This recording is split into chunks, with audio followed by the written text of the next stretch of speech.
The average adult dedicates 38.7 hours every week to their job. That's 7.74 hours each weekday, about 2012.4 hours annually. Assuming you begin working full-time in your 20s, all the way up to the age of 65, it's estimated that the average person will have worked a mind-blowing 90,000 hours in their lifetime. Combine this with the recommended 8 hours of time you spend sleeping each night, and the percentage of time you spend actually living is roughly 47%, which leaves you with about 2,646 days of your life to create memories, foster relationships, chase dreams, and find purpose.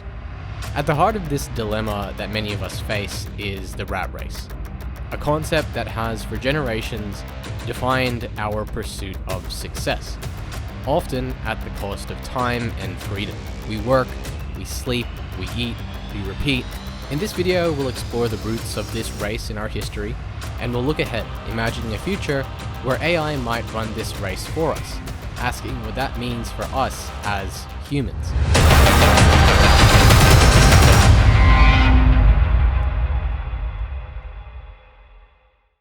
As we navigate this complex maze, it's essential to understand the origins of where the rat race came from.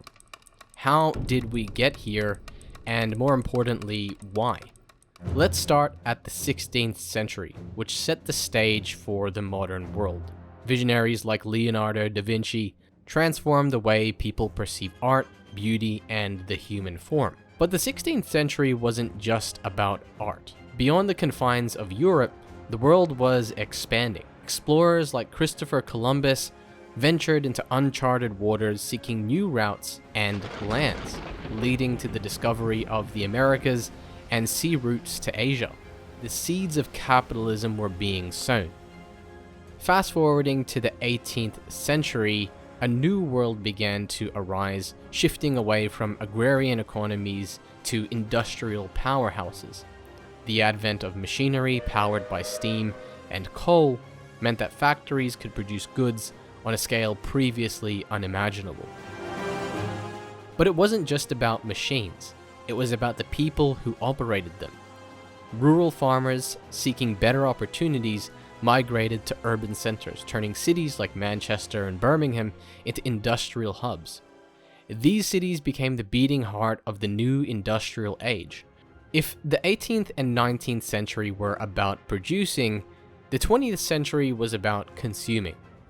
As the 20th century dawned, the world found itself in the throes of an industrial aftermath. Factories powered by the revolutions of the previous centuries now churned out products at unprecedented scale. But a new challenge arose. In a world that was filled with goods, how do you sell all of them? If you don't say sun country, you'd better sleep with your lights on. So I use oil of Olay. It's so sheer and greaseless, it sinks right in. But the delicious frosted side makes the rich kid in me open wide.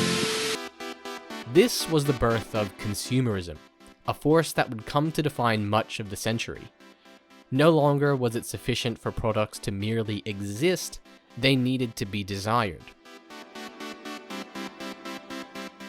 And as the production lines kept moving, the pressure to consume became a constant hum in the background of modern life. Advertising played a huge role. It transformed from simple tools of information to sophisticated instruments of persuasion. These weren't just advertisements, they were narratives of success, of what it meant to make it in the modern world. And so began the rat race, the promise of a better life, always just one purchase away. It drove people to work longer hours, take fewer vacations, and constantly strive for more.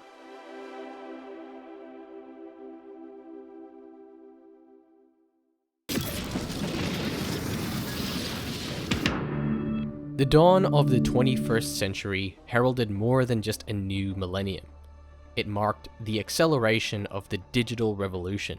At the heart of this revolution was the internet. What started as a tool for researchers and academics transformed into a global network, connecting billions and creating a new digital frontier.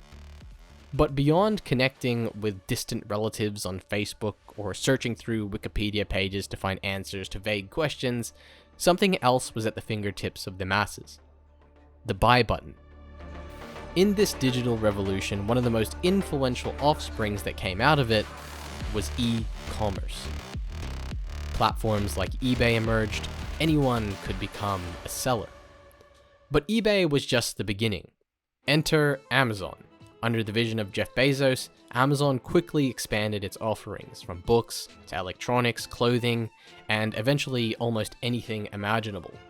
With a click or a tap, consumers could access a global marketplace. The dream was no longer just about owning, it was about owning the best, the newest, and often the most. Parallel to this e-commerce boom, social media platforms began to weave themselves into the fabric of our daily life. Influencers, individuals who turned their lifestyles into brands, showcased a life of luxury, travel, and perfection. Every post, every story, every tweet became a curated advertisement, selling not just products, but a lifestyle and a dream. The combination of e-commerce and social media created a feedback loop. The more people saw, the more they wanted. The more they bought, the more they showcased. The rat race traditionally associated with climbing the corporate ladder now had a digital twin.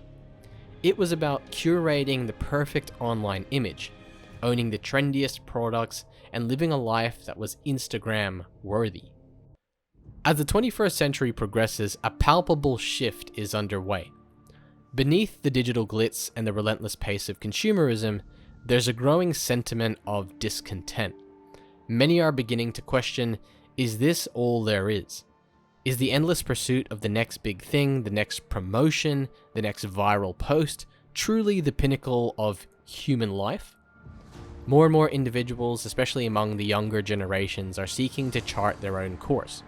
The dream isn't just about climbing the corporate ladder anymore, it's about building one's own ladder. Entrepreneurship, once seen as a path for the few, is becoming a pursuit of many. The modern entrepreneur isn't just driven by profit, they're driven by the desire to make a mark, to contribute and find meaning in a world that often feels transactional. And this very human element of purpose and fulfillment, I think, is going to become more important as time goes on, especially as artificial intelligence begins to take center stage. But this advancement in AI prompts us to ask some pretty important questions. In a world where machines can do almost everything a human can, and often better, what becomes of the human worker? It might not seem like it now, as AI is still in its infancy stage, but I think in the next few years, as AI begins to become more robust, the traditional rat race, the 9-to-5 grind, are all gonna change. If the 20th century was about humans competing with each other, the 21st might very well be about humans competing with machines. But it's not just about job displacement, it's also about value. The rise of AI might very well force us to reevaluate and rediscover what it truly means to be human. As we've journeyed through the evolution of the rat race, from the industrial revolutions to the digital age, and now into the dawn of AI, you might be wondering, where does this leave me in the race? First, understand that the essence of the rat race has always been about seeking more success, more recognition, more possessions. But with AI reshaping the playing field, perhaps it's time to redefine what more means. More fulfillment, more purpose, more genuine connections. Perhaps it's time we stop playing silly little games of one-upping each other and look to rediscover what it means to be something bigger than yourself. Maybe that's the point. Whatever you choose to do, understand that we have enough. There is enough products. There are enough factories. We don't need more. We just need to come to our senses. What do you think about the rat race? Let me know in the comments below. Please give this video a like, hit the bell icon if you want to be updated when the next video comes out, and I'll see you in the next video. Have a good one.